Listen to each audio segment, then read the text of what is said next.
to Mike Wilkinson and Max Holloway.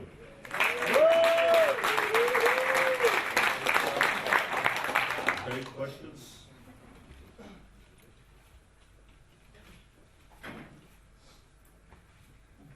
Sebastian Martinez in the main. There have been a few, there were some minor controversies regarding some of the officiating, late stoppages, some of the judging. Could we just get your overall impression?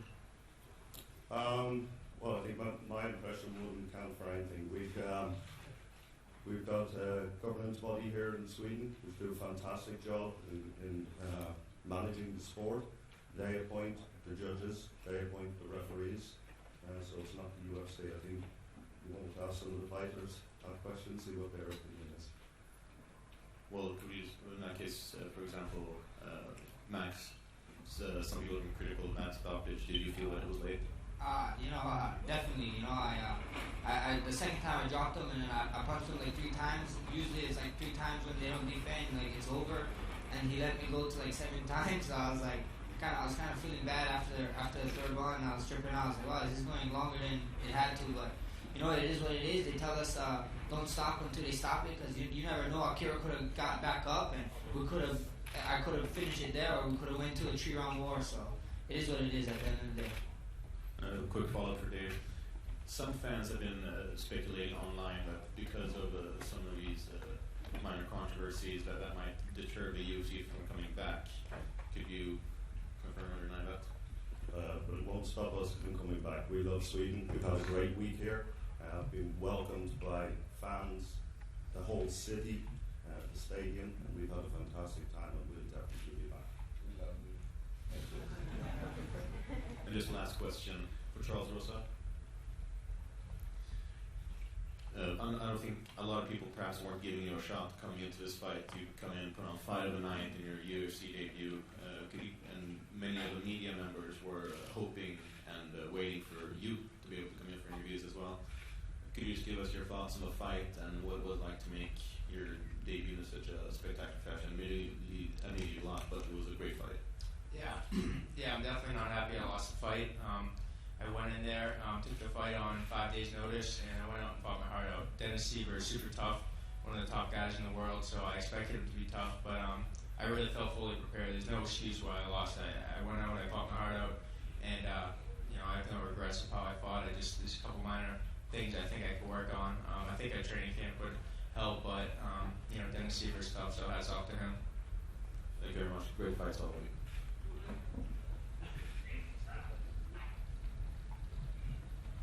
Thanks, so.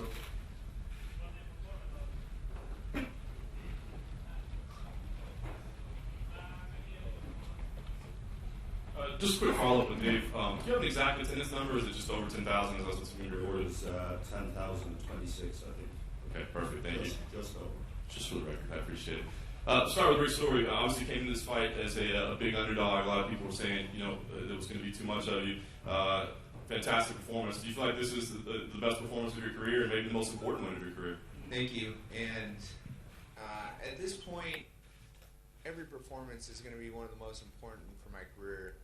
And trying to get up to the title shot, you can't take any bumps in the road. I can't take any more losses. I've lost too many times, and it's hard every single time. So it's just easier to win. That works. And let me ask you about the scoring. When you're standing there waiting to get your hand raised, I know you guys were celebrating. I think you all felt pretty confident. And then you hear it's a split decision. What's going through your head at that moment? And what do you think of the scoring? When I first heard it, I was shocked. And the first thing that ran through my mind was Mike Pyle and Kelvin Gastelum. It's the first thing. The Mike Pyle fight, I thought I won, but I didn't. And then the Gastelum fight, that one was really close. I'm happy with what happened in that fight, and I was happy with my performance. But in my head, it shouldn't have been a rocky road. I should be on like a 5-fight win streak right now. So when the first scoring was called, I just didn't want the thing to happen. I knew in my head that I had to have won, but with some of the judging, it's never for certain. Thank you. Maybe talk with Max, please. Obviously, a great win for you as well. It did seem like he was having some success early. How'd you think things were going? Did you have to make some adjustments on the fly, or did it pretty much work out the way you thought?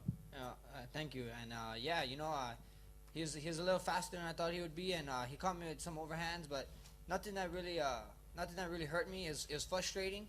I was honoring his takedown too much. I thought he really was gonna try and take me down early and fast and hold me there, but he wanted to stand, and he kept standing, and the fight ended the way it ended. Yeah, obviously 4 wins, 4 finishes this year, a nice extra paycheck in your pocket. So, what sounds best to you, to try to keep the momentum going, maybe squeeze one more in before the end of the year? Or do you feel like it's time for some time off? I'm gonna sit down in my camp, see what happens, see if UFC calls, whatever they want. If they want me one more time before the end of the year, I'd love it. But if they give me time to have a vacation, I'd love that too. We see what it is, and I'm just here to collect checks, man. The more money, the more better. Awesome. Just lastly, if I could, for Magnus, please. Tell us what was going through your head in the second round. What do you remember of it? How were you feeling at that moment, and how did you gut it through? Yeah, actually, I don't remember much now. My coach told me I got knocked down in the second round. I didn't even remember it. So it was a good shot, but I came back from it and just continue forward. So, yeah, it was a nice feeling.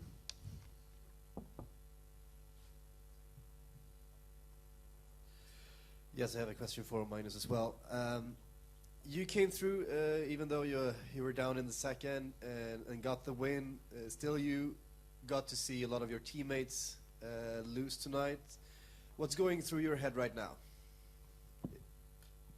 I'm really happy that I won my fight, but it's really sad for my friends. We train hard together every day, and I know what they are going through now. So, yeah, my thoughts are with them.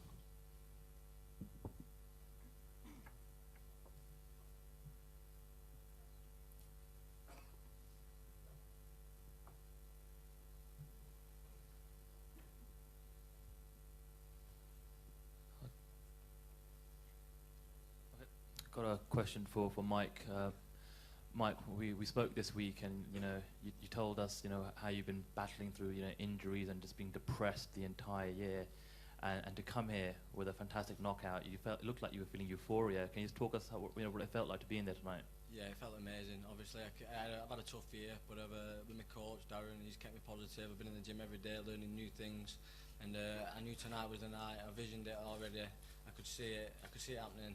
And I'm just made up with the win, getting back on track now. Small steps, climb mountains, and I'm climbing that ladder. And one for Nico. Nico. It wasn't a great night for Swedish fighters, but you were one of the ones that got a win. So can you just tell us how it felt to win here in the global arena tonight? On a personal level, it was one dream come true. I finally got to fight in this arena for the UFC. Us being friends, me and other fellow Swedish fighters, of course I'm gutted for them, but I also know they'll grow from this and come back better from it. Question for Mike Wilkinson, for the back here, Mike. Question for Mike Wilkinson first of all. How much did Nicholas Backstrom's comments that you were going to be a sacrificial lamb to the altar in the octagon here in front of his home fans motivate you 6-7 weeks ago? That just fueled me even more. You see, after the year what I've had, and obviously coming off a loss, I was so hungry anyway, and for him to just and disrespect me like that and say things like that, I'm coming here to lose. I chose to fight in Sweden. I knew that I'd be more than ready, so it was just more fuel to the fire, and he paid for it. You looked like you'd worked specifically on a lot of Muay Thai skills. Can you talk us through that and what you did and who you worked with? Yes, well, I always get my movement with one Darren Morris from HSW, and then the other Daz Morris. Two of them, yeah? Yes, both called Daz Morris. Muay Thai, and I've been training with him a lot for this camp, and I feel like it's all coming together now, and I'm becoming a fighter, and I'm finding my ground, and I'm happy, yeah. Thank you. And for Max Holloway, Blessed MMA, did you have a sense, the question was asked about, that perhaps the stoppage looked late from the referee. Did you, and do you, have a sense that, obviously you fight to the finish, did you have a sense that he was gone and that you were just kind of going automatically, but you felt it should have been stopped? Yeah, for sure, like what I just said, I I count 3 in my head, and after that, I threw like 5 more, and I was like, what is going on? I was like, just stop this fight already, you know. But the refs tell us don't stop until they touch us. So, you know, this is a rough sport. You got to keep going, and you know, I'm just happy I got the finish. Question for Charles Roses. Good news for you, Charles. You took the fight on 5 days' notice. Joe Silva came up afterwards and said, I'll give you 6 days' notice next time. Yeah, please give me a little more than that. I mean, but I mean, I was really happy for the opportunity. I think so. it was a compliment from him, by the way. So. No, it's good. I mean, I really appreciate the opportunity. You know, I was it's my first fight in the UFC, so I was really excited for it. I think that was really one of the big part of the motivational parts that really helped me be able to cut the weight because it was really hard. But besides that, you know, I'm happy to be here. Not happy with the loss. I was undefeated before this, so it's a really tough one for me. So it's a little hard to be happy, but I'm definitely happy I got the fight of the night bonus. So, you know, thank you, and thank you everyone in Sweden. Can I just ask Dennis Seaver a quick question? Great to have you back as well, Dennis. Were you pleased with that performance? And maybe, you know, how you feel, but how tough was this guy on his debut in the UFC? Also ich freue mich, endlich mal wieder zurück zu sein. Auf jeden Fall, das war ein guter Kampf und ich habe nicht erwartet, dass da so viel Gegenwerte von ihm kommt, weil er so wenig Zeit zu vorbereiten hatte, aber ich bin sehr überrascht und ja, ich denke, das war verdient jetzt, dass er auch jetzt beim ersten Kampf schon den Bonus bekommt. Yeah, thanks for having me here in Sweden. I'm very blessed to be back after like my layoff. He did a really good job.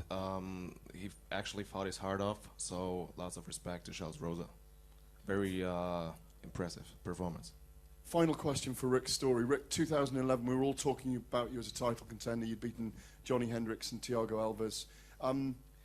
As John just asked you, you know, are you still determined to make a run on the title? You weren't even ranked in the top 15 before this. Is this the beginning of the kind of second phase of Rick's story, if you like? Well, over the last couple years, after my losses, it seemed like the next fight was always the next fight's going to be the run for the title. But I really do think that I'm in the right place, and I have the motivation to go in. There's no sense in training in this sport and doing it, fighting at this level if I'm not going for the world title. So my goal is to be the world champion, and I'm going to do whatever it takes to get there. Quick question for Magnus Sillenblad. Some fans have been critical of how you were stood up a couple times and separated in situations where there seemed to be activity. Could you just give your give your thoughts on what you thought of the refereeing in your fight? Yeah, I don't remember. All right, fair enough. No, actually, they said that after the fight I got stood up in the 3rd round or something, but yeah, actually I don't remember. But I just try and keep on going when I was on top, and yeah, I don't know. The referee did a good job, I think, but yeah. I've got a question for Mr. Allen. There's no secret there's a few fighters on this card from different parts of Europe, the Russians, the Polands, and we know the UFC is looking to expand its Europe. How important is it that some of those guys put on performances tonight, and does it make it easier to justify going into those countries? I think that all of the fighters from all of the countries, the Swedish guys put their heart into it, Polish guys with some Russians on the card as well. The sport is growing right across Europe, so every different market, there's new people coming up, new camps being trained, so we are looking at a number of different options for next year, and news on that will come out in the next couple of weeks. And for those people that might be critical of that, the fact that perhaps, you know, there's not a John Jones here, what do you have to say to them? Because obviously we're making stars of the future as well. With these guys up on stage are the stars now, and we're going to get more and more Europeans at the top of the food chain. For those people that kind of hate on cards like this a little bit, do you have a message for them? I don't have a message for them, but I think the performances of the guys tonight proved their worth as fighters. They put their heart and soul into everything that happened here tonight. So great job by these guys, and they'll keep coming. And I have one question for Rick Story. Rick, obviously coming into this, there was a lot of talk about Gunnar Nelson, and certainly on the European side of things, perhaps not a lot of talk about Rick Story. Did that motivate you at all, or you know, the fact that you perhaps were being maybe even counted out by some before the fight happened. Yeah, it kind of seems like that. It's been that way through my entire career. I always seem to be the underdog and the underspoken fighter that no one really knows about. They're just like, yeah, he's tough, but they always count me out. And it's not a huge motivational factor, but it's always kind of fun, in a sense, putting everyone that talks down on me to shame, or not to shame, but to kind of close their mouths, and being able to, you know, go out there and put on this fight against Gunnar and win. It's a good feeling. But I mean, my hat's off to Gunnar. He put on a great show. I have a question for Nico. Before this fight, you left All Star Gym, and which has most of the Swedish top fighters. How's that? How did that affect your preparations coming into this fight? As of late, I do my training out of 3 separate camps. I train at Rinkeby Muay Thai, Sasha, who was with me tonight. I train with Kent at Trana Jiu-Jitsu and do my wrestling at Brottarklubben Aten with Niklas Bergman. Right now, I feel like I'm in a good place, or in good places, and the training has been top-notch, and we pulled it off tonight.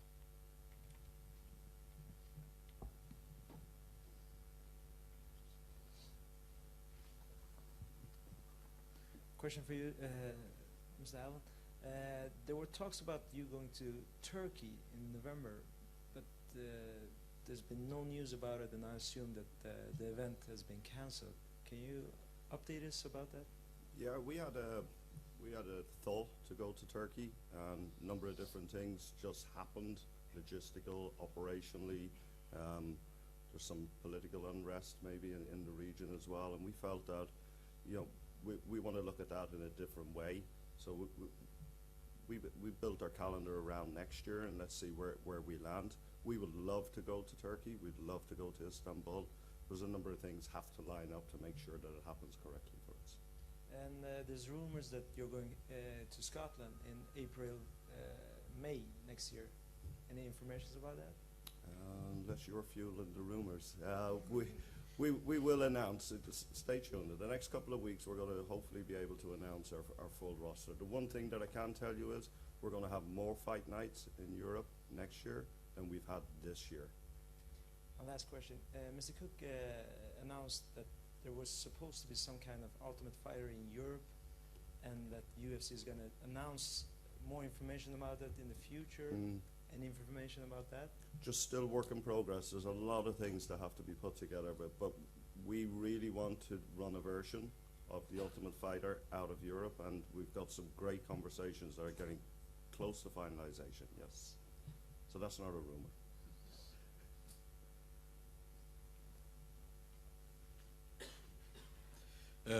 First of all, big grats to Magnus Cedenblad. We heard some noise about your mouthpiece. What happened? Yeah, he kicked me in the face, bastard. So it got broken. He got to repay me later. It was, you know, truly like interesting to see you with such a stellar performance. I mean, you went through these 3 rounds, and lately in social media you've been talking a lot about, like, you know, not being content and just really wanting to win. How have you changed, evolved as a UFC fighter from your very first fight up until now? I developed as fighter since my first fight here, and also the mental game. It's I have 15 fights or something. I learn every fight. I'm getting better, and today I felt really good getting into the ring and all the preparation before it. As you said, you know, I had a feeling that I really just wanted to win, and that was the only thing that went through my mind in the second round and the third round. It was just continue going, continue winning, and I was not scared of losing. I just wanted to win really bad, so I just kept going forward. And finally, is there any specific opponent you see as your next natural, like, you know, stepping stone? No, actually, I have no idea. So, whoever they put in front of me. A question for Mike Wilkinson again.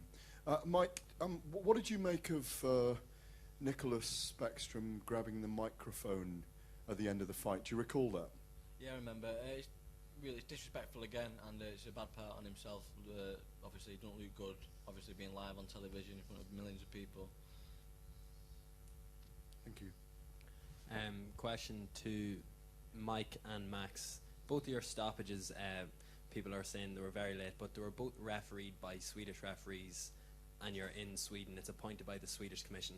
When you saw that beforehand, did it play on your mind that you're fighting a Swedish guy in Sweden, refed by a Swedish guy? No, that didn't bother me at all. I knew what I had to do, obviously, and then when I got the knock, well, obviously when I knocked him down, he was still out, but obviously, like Max said before, you just got to keep going till the ref pulls you off. And Max? Because your stoppage was the one that people were most given off about. Yeah, you know what I mean, it is what it is, man. They tell us don't stop until they pull us off, because, you know, we all saw it. We saw guys stop and walk away, and then they end up fighting 3 rounds. Or you see the submissions, you see people tap, and then they let go, and then they say they don't tap, and they still end up fighting, you know. So at the end of the day, they just was giving a longer chance to Sweden's or to the opponents. So if they want to give them a longer chance, then just keep going until you get pulled off. Question for Rick. You look very, very impressive in your striking tonight, especially when you were breaking from the clinch. It was the volume of strikes you were landing. Now that the fight's done and dusted, can you tell if that was specific to your game plan, or what was the game plan? Yeah, striking was definitely specific to my game plan. Slipping punches was a little bit more, but I kind of fell short on that. I'm pretty beat up. But going in, I knew that Gunnar had an extensive ground game, and I wanted to stay away from it as much as possible, because why go into the fire when I could just stay by the side, you know? And one quick one for Dave. The last Swedish card was an attendance of 14,500. Gustafsson was booked in the main event until late notice. Does that show you that you're down maybe 4,000 tickets? Gustafsson is key for this market, or are you just waiting for the next star to come through? I think we had a competitive set here tonight as well. There were a lot of other things going on around the arena. There was a football game on here today, professional football game. There's a hockey game on, and there's a rock concert going on in the stadium. You can hear the music pounding away. So we had a competitive set here, I think, for the audience to come. Absolutely, Alex is a huge draw anywhere around the world. But Alex wasn't on the main card, and you know, these guys put on a great performance and brought 10,000 people in.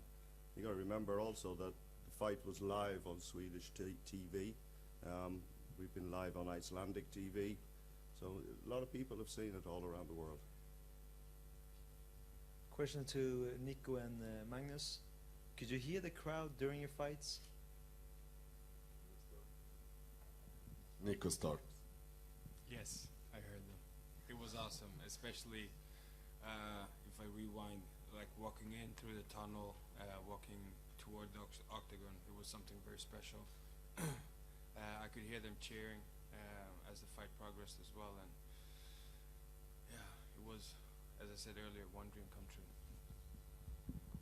Yeah, actually, it's amazing fighting in front of your home crowd. Unfortunately, I was rushed out, so I didn't hear so much in the beginning. But in the beginning of the third round, when they really started to scream my name, it was just crazy. Yeah, it was an amazing feeling. I can't describe it. Last question to both of you. Will we see you at MMA Panelen on Monday? That's a TV show. For Hesse, of course.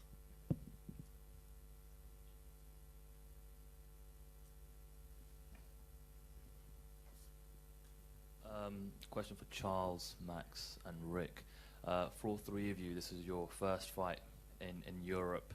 So can you just talk about what is, you know, the experience here, and if it's something that you want to do, you know, in the future again and fight in Europe? Yeah, absolutely. I mean, first off, it was my first fight in the UFC, so that was really the big thing for me. I mean, this has always been my dream, something I always wanted, and finally got the opportunity.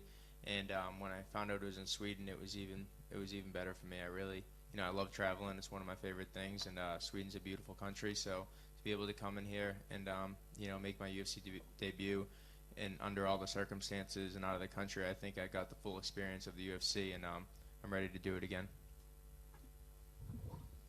Yeah, you know, it was super great, man. I love Sweden. I love Europe. Hopefully, I got some Europe fans, and I didn't get the quite booze I thought I was gonna get, so I love that. And I'd love to come back, but I'm probably gonna come back super light because I want to eat pastries during fight week. The pastries here is like every place we went, we saw pastries, and my trainers was eating them in front of me, so that wasn't no fun. But today is National Cinnabon Day, and I plan on getting a few. I actually fought in Cologne, Germany, my first fight. So this is my second time coming to Europe. And regardless of if I'm the underdog and people don't like me, I like fighting for new people and making new fans. It's good to go out and put on a show and win fans over and hear them clapping even though they're booing at the beginning. So, and bring me back, I'll fight hard.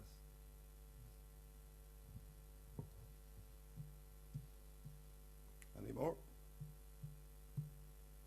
Okay, guys, thank you. That's a wrap. Thanks for your attendance, and see you soon. Thanks, boys. Well done.